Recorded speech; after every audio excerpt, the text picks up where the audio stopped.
Bienvenidos nuevamente a nuestra sesión número 14, donde continuaremos el tema de supervisión de ventas. En la sesión anterior ya tocamos o iniciamos con lo que es el concepto de supervisión, la importancia en cuáles las características principales, por qué existe la supervisión de ventas, los principales elementos que tiene. En esta sesión vamos a continuar con el tema de supervisión de ventas, la importancia que tiene dentro de una estructura de ventas para una empresa y dentro de lo que es las ventas, las estrategias de excelencia en ventas. Bien, como en toda sesión vamos a revisar los objetivos de nuestra sesión de hoy, así como recordar el objetivo de nuestra unidad. En principio, nuestro objetivo de la unidad es que comprendan los principales elementos de la supervisión de ventas. Y nuestro objetivo específico referente a lo que queremos revisar en la sesión del día de hoy es que se comprendan los conceptos relacionados con la ubicación de la supervisión de ventas en el organigrama y lo que es la descripción de puestos relacionados con el área de ventas. Entonces, básicamente, estos son nuestros objetivos a lograr en la sesión que tenemos en este momento. Esperamos que también sea atractiva a través de algunos ejemplos que vamos a revisar, que sea claro los términos, pero vamos entrando ya en materia. Bien, ¿cómo podemos ubicar a las ventas en forma general y a la supervisión de ventas dentro de nuestra estructura organizacional? ¿Cómo se ubica? ¿Qué relaciones tiene con otras áreas? ¿Cómo está estructurada? ¿Qué tipos de estructura puede tener en función de las características de los productos o servicios que vende la empresa? Bueno, es parte de los temas que revisaremos en esta sesión. Algunas preguntas que nos podemos hacer de cómo ubicar a la supervisión y al área de ventas en el organigrama. Bueno, algunas de ellas son, ¿debe la compañía usar su propia fuerza de ventas o emplear agentes independientes como los representantes de los fabricantes? Aquí es importante que la empresa, en el momento que está evaluando cómo va a manejar sus operaciones, pueda definir cuál es la estructura adecuada. Mencionando ejemplos, empresas de venta directa como Mary Kay, como Avon, como Tupperware, etcétera. En vez de tener ellos vendedores directamente, su principal fuerza de ventas son las señoras que venden productos de estas marcas en cualquier ciudad o país de América Latina y de otros países. Entonces, si bien pueden ellos tener una estructura de ventas, es una estructura de ventas propia limitada o pequeña. La importancia de sus modelos está basada en ventas a través de venta directa o modelos multinivel que se les llama, donde tienen estas cadenas de señoras que promocionan sus productos y los venden. Pero bueno, ¿qué le conviene a la empresa? ¿Manejar una infraestructura de este tipo o contratar a una cierta cantidad de vendedores para que hagan su labor de ventas? Está en función de cómo piensa abarcar el mercado la compañía, también de los productos o servicios que vende, que le puede funcionar mejor a ella. Si son ventas especializadas o ventas de servicios, ventas de consultoría, quizá puedan requerir más una venta a través de una infraestructura propia, es decir, de vendedores propios que sean los que conozcan bien sus productos y servicios, puedan hacer presentaciones adecuadas, puedan hacer todo el proceso de venta de la manera más conveniente. Otra pregunta que se puede hacer una organización es, ¿se debe organizar a la fuerza de ventas de acuerdo a una región geográfica o de acuerdo al tipo de clientes que tenemos o de acuerdo a los productos o servicios que manejamos? ¿Cómo nos conviene estructurarnos? Si es una empresa muy grande, a lo mejor puede dividirse regionalmente en países del cono norte, países del cono sur, países de Centroamérica, etcétera. Si quizá maneja diversos productos para diferentes industrias, entonces quizá se pueda organizar por tipo de cliente, a lo mejor por clientes empresariales, clientes consumidores finales, clientes de instituciones públicas, etcétera. ¿Qué le conviene más? ¿Cómo se va a estructurar mejor? O también a través de, si tienen una gran cantidad de productos y servicios, bueno, se puede organizar de acuerdo a líneas de producto, unidades de negocio de producto, producto A, producto B, y en función de eso hacer su estructura organizacional. También debe preguntarse cuántos vendedores de la compañía deben emplearse, cuánta gente de acuerdo al plan estratégico que tenemos y las expectativas de ventas a lograr, bueno, cuántas personas es la cantidad ideal en donde estamos dentro de los costos adecuados, pero también vamos a lograr esas ventas que necesitamos. Entonces son cuestiones relacionadas con la estructura organizacional del área de ventas, con la supervisión de ventas y que nos van a servir para revisar algunos organigramas que vamos a ver a continuación. Bien, una organización por clientes, quizá se tiene un gerente general de ventas, el gerente general de ventas para la compañía, y ahí nos vamos a organizar por tipos de clientes. Bueno, ¿a qué tipo de clientes nos dedicamos?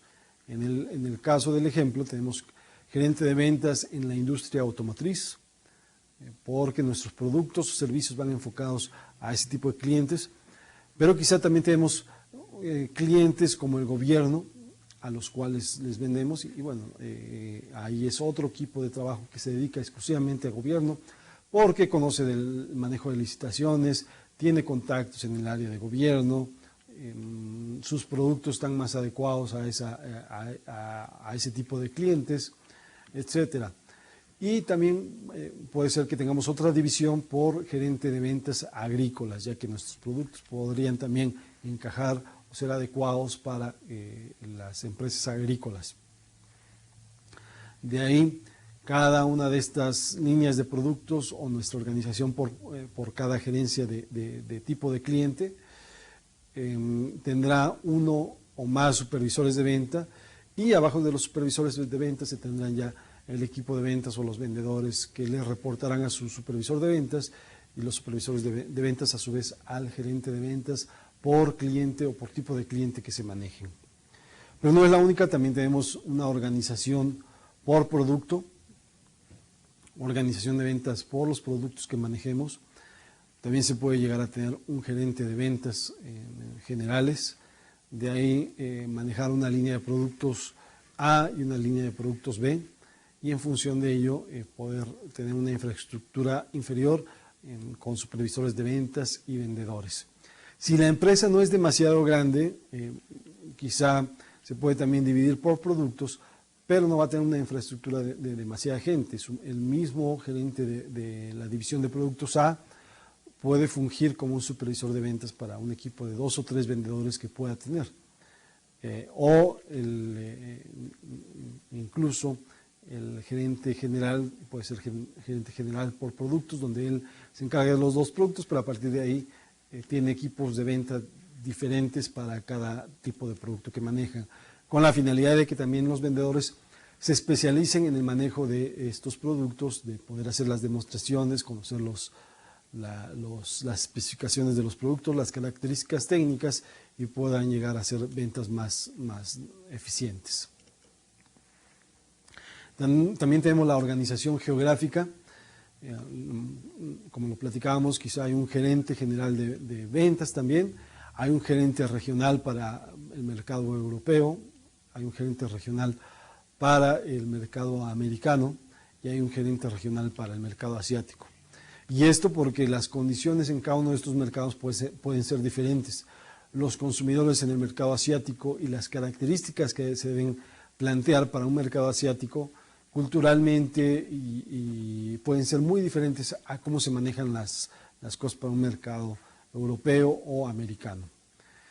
Abajo de ellos, de estos gerentes regionales, se puede tener un supervisor de ventas y un equipo de ventas que también esté especializado en esa región, que dominen varios idiomas o los idiomas respectivos de la región, etc. Entonces, bueno, es otro tipo de organización geográfica. Bueno, ya detallando en qué consiste la organización de la labor de supervisión, podemos encontrar varios puntos especiales y que nos van a guiar en el momento que estemos planteando cómo vamos a organizar nuestra fuerza de ventas, cómo vamos a organizar nuestro equipo de trabajo en el área comercial. Entre ellos tenemos que la supervisión debe hacerse de arriba hacia abajo, del organigrama, como los vimos anteriormente, de la parte superior desde el gerente de ventas, gerente general de ventas, hacia los gerentes de producto, gerentes por cliente o gerentes por territorio, hacia abajo es como se debe hacer la supervisión. El gerente general de ventas debe supervisar a sus gerentes regionales, sus gerentes regionales deben supervisar a su equipo de supervisores y los supervisores a su vez deben supervisar a su equipo de ventas. Desde los altos mandos hasta los gerentes de ventas y los vendedores. Las empresas pequeñas, como comentábamos, puede hacer que su gerente de ventas hace las veces de supervisor y tenga a su cargo 2 o 3 personas de ventas quienes van a efectuar su labor. El número de vendedores que una persona puede supervisar de manera adecuada puede encontrarse entre 7 y 15 vendedores. Si son más, puede llegar a perder el control y no dar los beneficios adecuados en la labor de supervisión. Si son menos, bueno, a lo mejor vale la pena evaluar si realmente se requiere un puesto de supervisor de ventas o el mismo gerente de ventas puede supervisar a menos de 7 vendedores. Entonces dependerá un poco de cómo lo maneje la empresa. Los supervisores sobre el terreno suelen llamarse instructores de venta, es decir, los supervisores muchas veces acompañan a los vendedores con la finalidad de que sobre la marcha, en las visitas con los clientes, en las propuestas, etcétera, vayan orientándolos, vayan capacitándolos, de manera que los vendedores, sobre todo los vendedores nuevos, los vendedores que están iniciando su carrera en el área de ventas, puedan ir aprendiendo sobre la marcha sobre cómo efectuar un proceso adecuado de venta, cómo tener las relaciones adecuadas con las personas en las organizaciones, etcétera. Entonces son entrenadores sobre el terreno, sobre la marcha, y esa es parte de la labor del supervisor de ventas. En cuanto a las percepciones que reciben los supervisores, siendo que ellos normalmente no venden o pueden también vender, normalmente reciben un salario fijo más sus viáticos que reciben por los viajes que realizan y quizás reciben un porcentaje de las comisiones por las ventas que efectúan sus equipos de venta. Esto depende de cómo esté organizada la empresa, pero normalmente funciona de esa manera. También ellos reciben un porcentaje en función de las ventas que vayan realizando su equipo de ventas. Hablemos ahora un poco de la descripción de puestos. ¿En qué consiste la descripción de puestos desde el punto de vista de la organización y de la organización de la fuerza de ventas? La descripción de puestos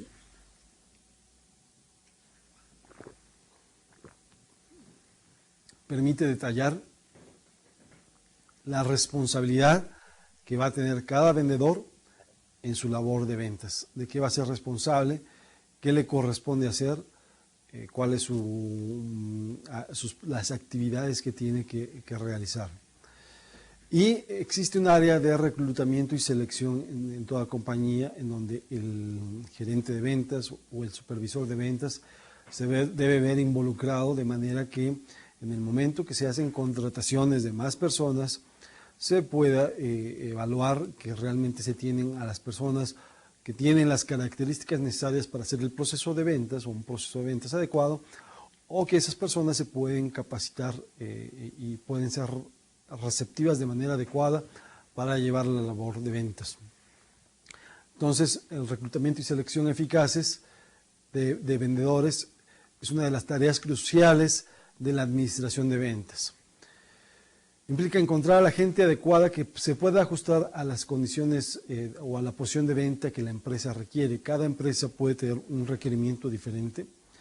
Puede requerir que la persona de ventas tenga habilidades de comunicación adecuadas, pero también que tenga un conocimiento técnico de un sector de la industria o un sector específico de mercado, y pueda conjuntar todos los elementos para ser una persona adecuada para la labor de ventas. Una vez que para lograr este reclutamiento y esta selección adecuada, se debe hacer lo que es un análisis de puestos, que es un estudio de la posición que se requiere, en este caso la posición de ventas, que incluye cómo se debe desempeñar el puesto y las tareas que debe realizar este puesto. De manera que cuando se haga esta labor de reclutamiento y selección, se especifiquen claramente qué requisitos debe tener la persona que busca ese puesto. Experiencia quizá en ciertas industrias, vendiendo productos, o conocimientos técnicos en ciertas áreas, etc.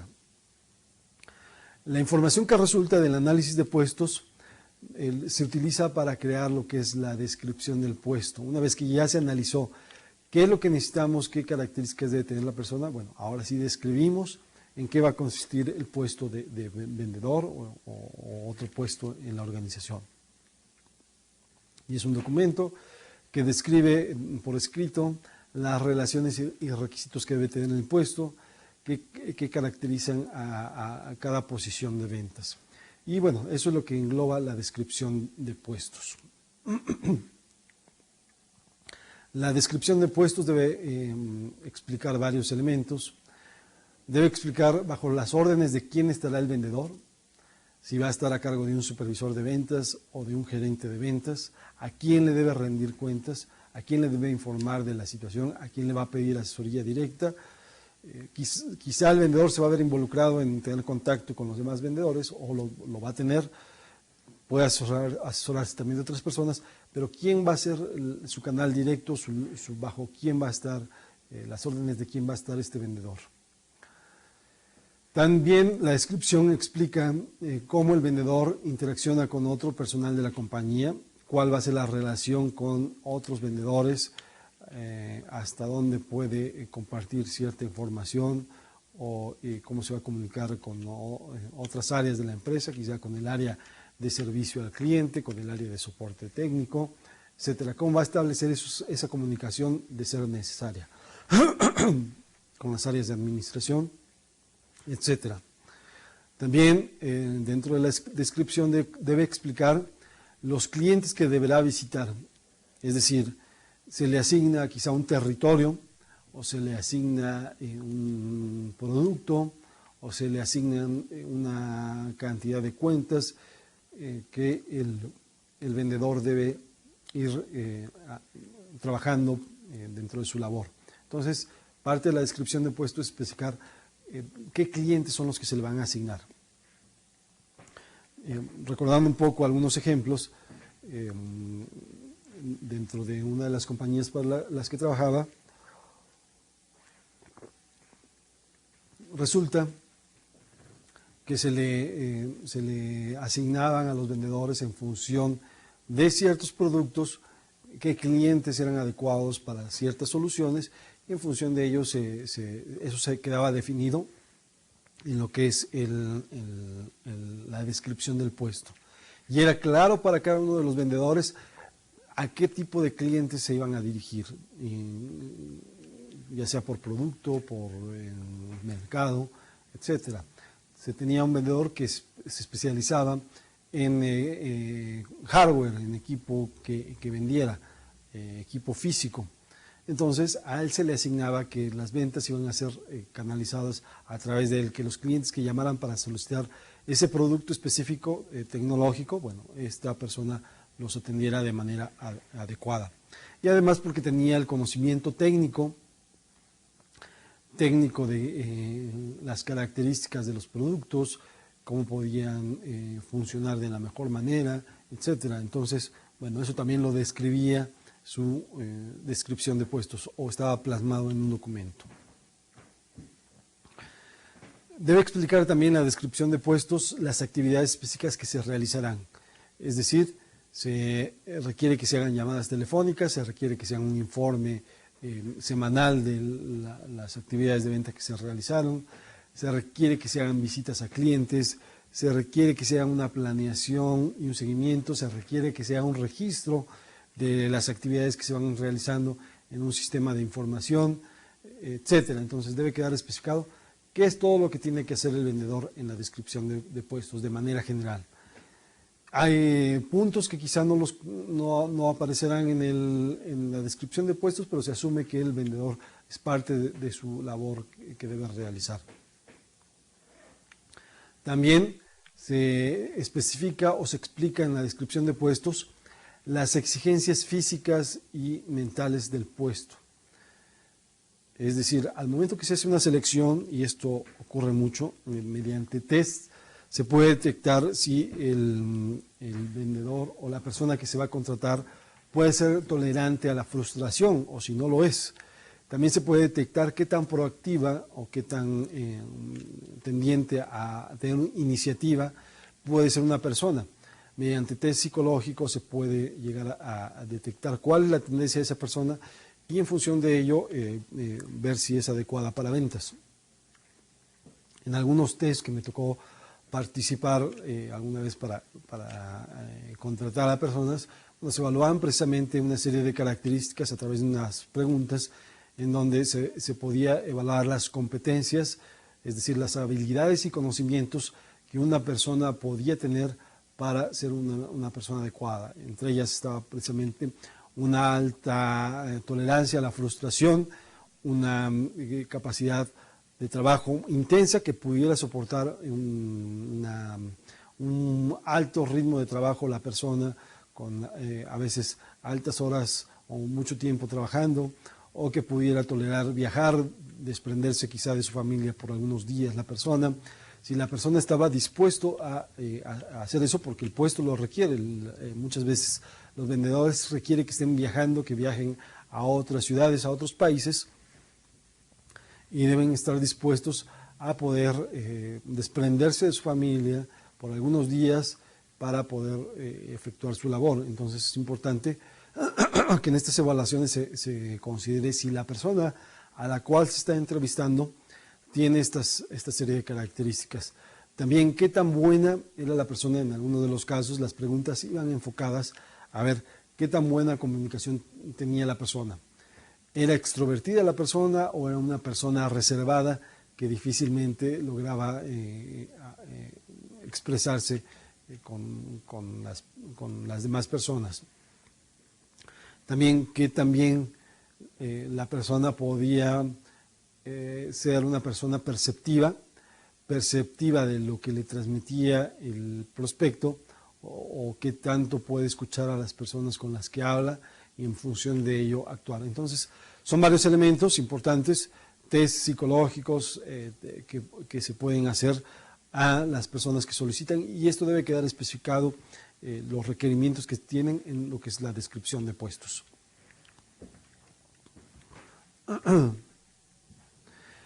También la descripción explica los tipos de productos y servicios que se venderán, de manera que el prospecto tenga ya conocimientos previos, o el vendedor pueda tener conocimientos previos de qué se requiere para ese puesto, y se le facilite poder vender esos productos o servicios.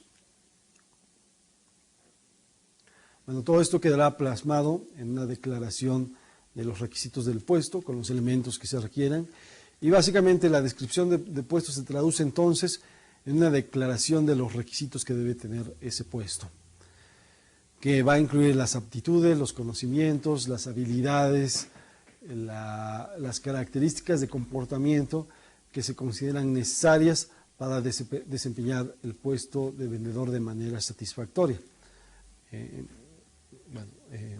Todo esto forma parte de la declaración. Entonces, hablamos de conocimientos, de habilidades, de competencias, de características de comportamiento que la persona debe tener para llevar a cabo la labor de ventas. Y eso debe estar en relación con el proceso de reclutamiento y selección para que se tengan a las personas adecuadas que puedan llevar a la empresa a lograr los objetivos de venta que se han planteado. También hay que tomar en cuenta qué expectativas tienen los compradores al momento que van a tener un contacto, una relación con un vendedor. Entre algunos de los que se han detectado es que, bueno, los compradores requieren de vendedores que tengan imaginación y capacidad para solucionar problemas, que entiendan lo que les transmite el prospecto y a través de ello puedan imaginar cómo el producto o servicio que se le está ofreciendo puede llegar a satisfacer las necesidades o a resolver los problemas del cliente.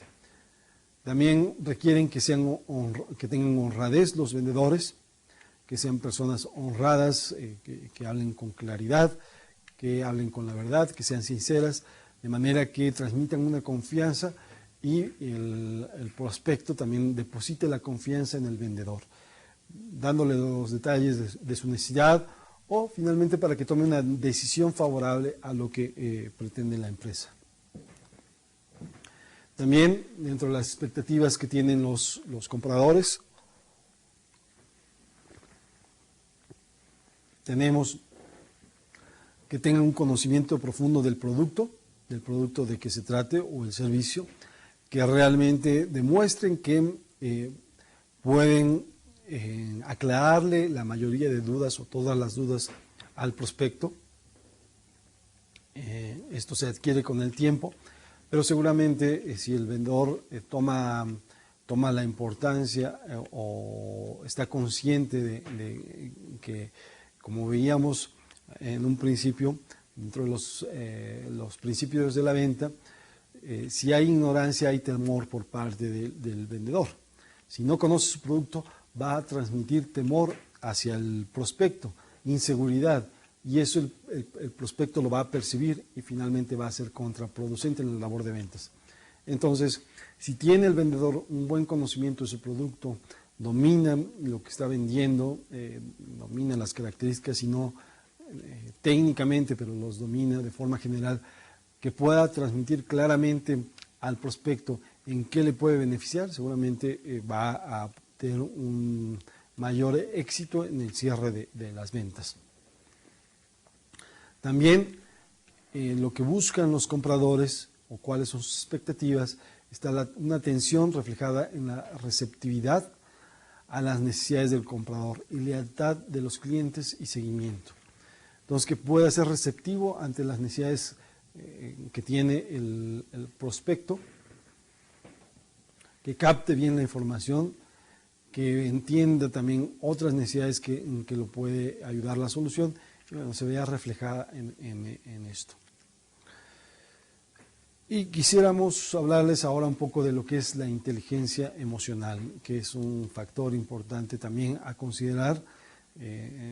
Recientemente, a través de un autor muy reconocido, hizo estudios, él era un psicólogo, con la finalidad mucho se hablaba en ese entonces de que una persona tenía un coeficiente intelectual, y si tenía un coeficiente intelectual alto, bueno, era una persona con una capacidad de inteligencia muy específica, y bueno, que podía serle muy útil en labor, pero normalmente se asociaba con personas muy inteligentes que podían ser científicos, matemáticos, etcétera.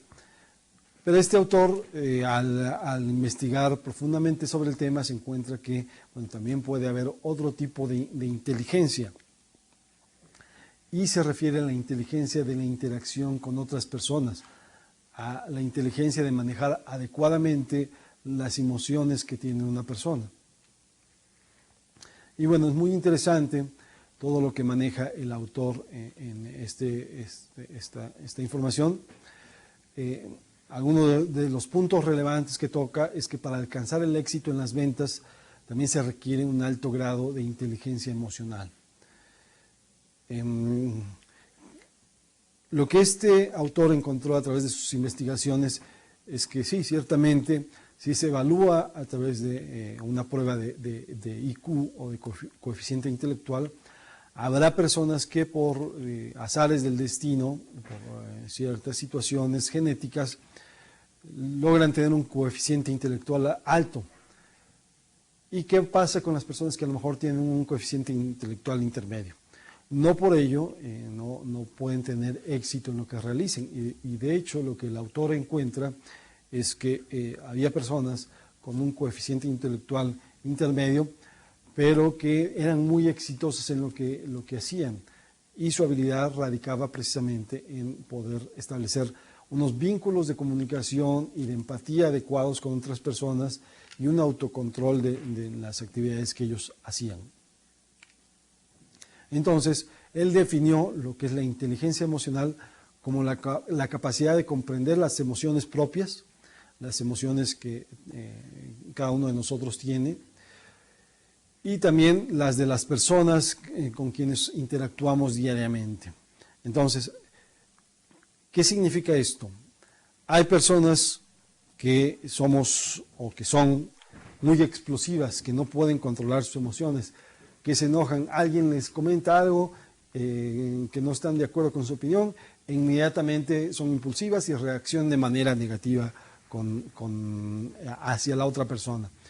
Se enojan, se molestan, ya no le hablan a la persona, tienen actitudes que no favorecen. Es muy común que los prospectos o los clientes nos manejen objeciones o nos digan que no están de acuerdo con lo que nosotros le estamos presentando, con lo que hacemos, o que están molestos porque se presentó una situación. Si tenemos un vendedor en este caso que no controla sus emociones, es muy explosivo, le va a responder al prospecto, le va a responder al cliente, y eso, si lo hace de una manera agresiva o de una manera no adecuada, con falta de tacto, seguramente va a recibir a cambio también una reacción negativa, y es lo que no se busca en el área de ventas. Se busca poder manejar adecuadamente una situación conflictiva de manera que se pueda solventar adecuadamente. Entonces, el vendedor debe aprender a manejar sus emociones. Y emociones hablamos tanto de emociones explosivas, negativas, como explosivas o como emociones de nervios.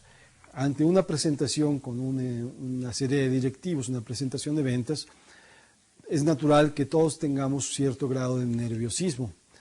Pero ese nerviosismo debemos controlarlo, poder manejarlo adecuadamente, de manera que nos impulse a dar una presentación adecuada, pero que no haga que el vendedor se paralice frente a un auditorio, que no se pueda expresar adecuadamente, que ponga en riesgo la venta por no poder dominar sus emociones. Entonces, eso es algo importante del manejo de emociones. Pero también de cómo manejar las emociones de las otras personas, cómo interactuando con ellas podemos establecer desde el primer momento en que entramos en contacto con esta persona una relación de empatía, que la persona lo perciba en la plática que vamos haciendo, que perciba que somos una persona agradable, que entendemos lo que nos transmite, que nos preocupamos realmente por las necesidades que tiene, etcétera. Entonces, establecer esas relaciones de empatía adecuadamente con las personas. Entonces, la inteligencia emocional se refiere a manejar las emociones internas como las emociones de otras personas. Entonces, esto es lo que encontró este autor. Y también nos habla de 5 dimensiones que considera la inteligencia emocional. Una de ellas es la habilidad de automotivación. Hablando un poco de esta habilidad, los vendedores es fundamental que sean personas que sienten automotivados, que tienen las razones por ellos mismos que les van a conducir a lograr los objetivos personales y para la compañía.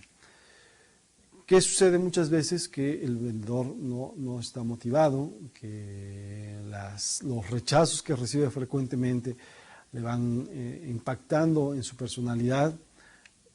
Hay personas que no toleran mucho ese tipo de frustraciones, entonces su éxito en cuanto a ventas va a verse obstaculizado por que no es una persona tan automotivada. Hay vendedores que los puede automotivar el vender más, cada vez más. Mientras más vendan y más obtienen, bueno, ellos mismos se van a ir motivando. Hay vendedores que son más exitosos cuando se ven más limitados, es decir, si tienen un salario limitado y no les alcanza para cubrir sus necesidades generales, Bueno, entonces esa es una motivación. El no tener los recursos los motiva a poder vender más para lograr estar en una situación más cómoda. Entonces depende también de la persona. Hay personas que, como mencionaba, mientras más tienen, más quieren, y si bien ya tienen una gran cantidad de recursos, no está limitado, eso mismo lo motiva a vender más y a lograr obtener más ingresos. Y la otra persona que a lo mejor, mientras más limitado esté, es un motivante para que pueda lograr lo que se propone. Entonces, habilidades de automotivación, eso es parte de las dimensiones de la inteligencia emocional, que debemos desarrollar si no la tenemos. Ser personas que por nosotros mismos nos automotivemos en lo que vamos a hacer, nos automotivemos cada mañana cuando nos despertamos, que lo hagamos con emoción, con una disposición a poner lo mejor de nosotros durante el día y para las actividades que realicemos. Que si tenemos familia, bueno, trabajemos por ellas y estemos pensando en qué es nuestro motivo para darle lo mejor a ellos y desempeñarnos de la mejor manera.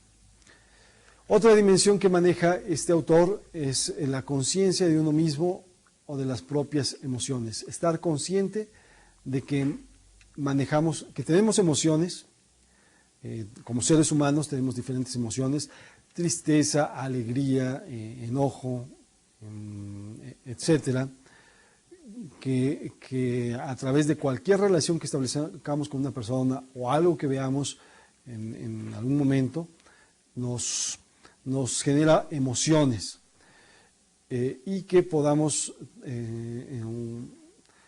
que tengamos conciencia de esas emociones y de las emociones que tienen otras personas y de nuestras emociones.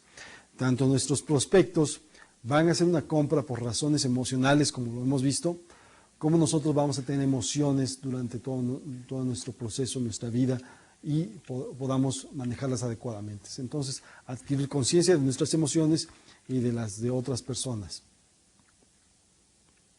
También que tengamos la capacidad de manejar las emociones e impulsos propios, que no explotemos fácilmente, sino que tomemos conciencia de poder manejarlas adecuadamente y que las explotemos. Si somos personas con un carácter muy fuerte, que aprovechemos esa emoción canalizada adecuadamente para llevarla de manera correcta. También empatía, que se refiere a percibir cómo se sienten los demás. Mucho de las ventas está en función de lograr una empatía adecuada con los prospectos, de preocuparse por ellos, de preocuparse por sus necesidades, de entender. Y aquí me gustaría hablarles un poco de un libro también, un libro relacionado con la empatía en nuestra sociedad. Es un libro que tiene poco tiempo que fue escrito. El autor de este libro se llama Jeremy Rifkin y él habla de un tema que el título del libro se llama la civilización empática, tomando el tema de empatía que manejamos hace un momento. Y el tema principal del libro se basa platica desde los orígenes del hombre, en las sociedades, que inicialmente el hombre estaba organizado por pequeños grupos y que si bien no se conocía, bueno, con el grupo y las personas con las que interactuaba, establecía relaciones de afinidad, de empatía, pero cuando llegaba otro grupo externo, bueno, había conflictos entre esos grupos por la falta de conocimientos, entre uno mismo, por los temores que podían existir. Conforme el hombre va civilizándose, va interactuando con otras personas, con otros grupos, ya que a lo mejor un grupo desarrolla habilidades en la casa, otro grupo desarrolla habilidades en la agricultura. Entonces interactúa con esos grupos y va construyendo comunidades cada vez más grandes. Y estas comunidades van siendo empáticas entre sí, entonces se va ampliando el círculo de empatía entre unos y otros. Después, con el paso del tiempo, se construyen naciones y hay una sensación o sentimiento de empatía entre naciones.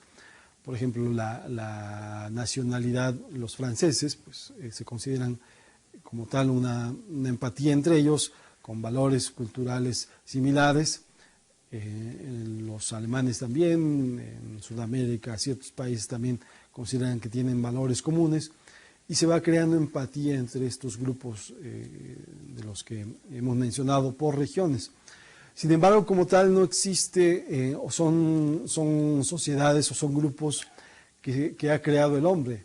Finalmente, todos somos seres humanos, provenimos de un origen, quizá del mismo origen inicial de un hombre y una mujer que fueron evolucionando, y a partir de ahí fueron creándose grupos en diferentes regiones con los desplazamientos que iban haciendo.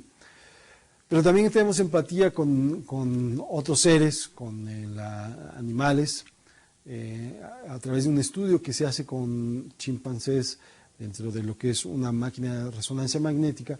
Se detecta que cuando un mono detecta una actividad de una persona, bueno, sentimos cierta empatía y se activan ciertas regiones de nuestro cerebro que de cierta manera nos permite estar conectados a animales, ciertos animales con hombres.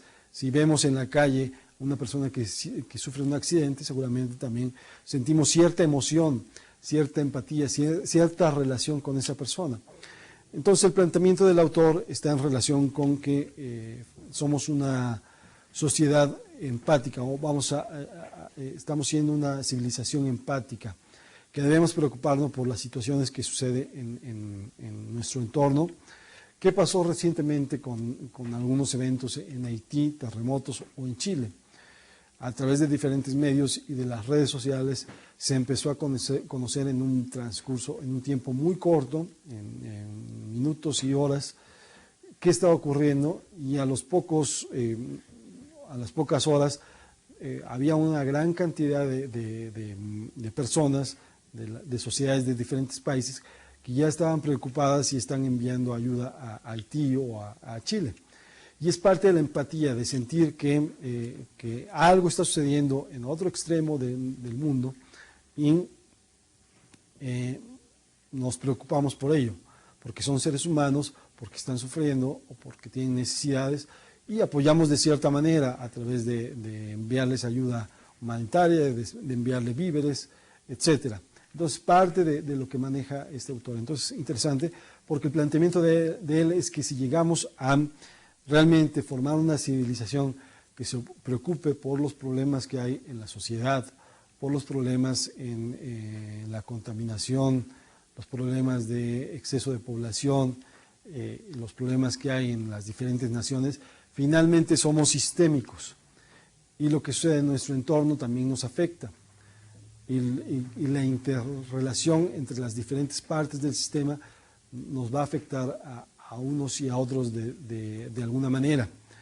Entonces, su planteamiento es que si logramos llegar a ser una civilización que empatice, que se preocupe por todos estos elementos que hemos conversado, va a llegar a ser una civilización que pueda pasar las etapas que estamos viviendo y pueda llegar a ser tener una evolución y pasar a otra etapa. Y bueno, eso se relaciona con el tema de empatía que maneja el autor. Como vendedores también debemos tener una preocupación por nuestros prospectos, por los problemas que ellos tienen, las necesidades que desean satisfacer y otros elementos importantes. Finalmente, la quinta dimensión de la cual habla el autor es las habilidades sociales, capacidad de manejar las emociones de otras personas. Y bueno, ¿por qué es importante la inteligencia emocional para las ventas o los vendedores? Porque precisamente quizá el coeficiente intelectual no es tan importante en el vendedor, es un factor importante, pero puede tener un coeficiente intelectual medio, pero lo que realmente importa e impacta en las ventas también es esta inteligencia emocional, poder controlar nuestras emociones, poder ponerse en los zapatos de los prospectos, poder desarrollar esas habilidades de comunicación, de interacción, de manejar las emociones de las personas, manejarlas de manera positiva, con la finalidad de que podamos entender su necesidad y plantearles una solución a sus problemas y concretar una venta en este caso. Hay varias herramientas que permiten esto. Hemos mencionado entre ellas la programación neurolingüística, que le va a permitir tanto al vendedor controlarse internamente como poder influir en las personas de manera adecuada, con ciertas herramientas que tiene la programación neurolingüística, pero también considerar lo que es la inteligencia emocional. Entonces, bueno, un tema interesante que ustedes pueden ahondar más si desean desarrollar sus habilidades de comunicación personal, si a través de reuniones ustedes participan y son de las personas que se colocan en una esquina o platican con las mismas personas de siempre, evitan el platicar con personas nuevas, quizá deben tratar de mejorar lo que es su inteligencia emocional a través de desarrollar esto, a través de atreverse. El primer paso es tratar de enfrentarse a esos temores. Todos tenemos temores de estar en un grupo de personas grande, de establecer relaciones nuevas, tenemos miedo a lo desconocido, a que esa persona me pueda herir de alguna manera, pero bueno, es parte y el romper con esos temores precisamente es enfrentarse a ellos, es acudir a eventos donde participan muchas reuniones, es participar en estas reuniones, es conocer gente nueva en cada reunión. Una forma muy positiva de lograr esto, venciendo sus temores, es precisamente participando y hacer preguntas a las personas. Las personas normalmente están interesadas en hablar de ellos mismos, entonces seguramente nos van a responder preguntas inteligentes, preguntas que abran las puertas a la comunicación. Entonces son los primeros pasos quizá para ir entablando comunicaciones más extrovertidas con las personas y poder dominar este tipo de inteligencia emocional. También adquirir conciencia de las emociones que transmitimos en nuestra familia, en nuestro trabajo y tratar de dominarlas, de hacernos conscientes y dominarlas. Sobre todo si son emociones negativas, dominarlas de manera que podamos tener una reacción adecuada ante este impulso negativo. Bien, de forma general, en cuanto a este subtema de la supervisión de ventas, de la organización y de la descripción de puestos, son algunos elementos importantes. Todavía tendremos una sesión más que se va a referir a la supervisión de ventas, donde veremos cómo motivar a nuestros vendedores, cómo lograr también que reciban los incentivos adecuados, entonces, cómo medir su rendimiento. Será tema de la siguiente sesión. Les agradecemos su atención y nos vemos por aquí en la siguiente sesión. Gracias.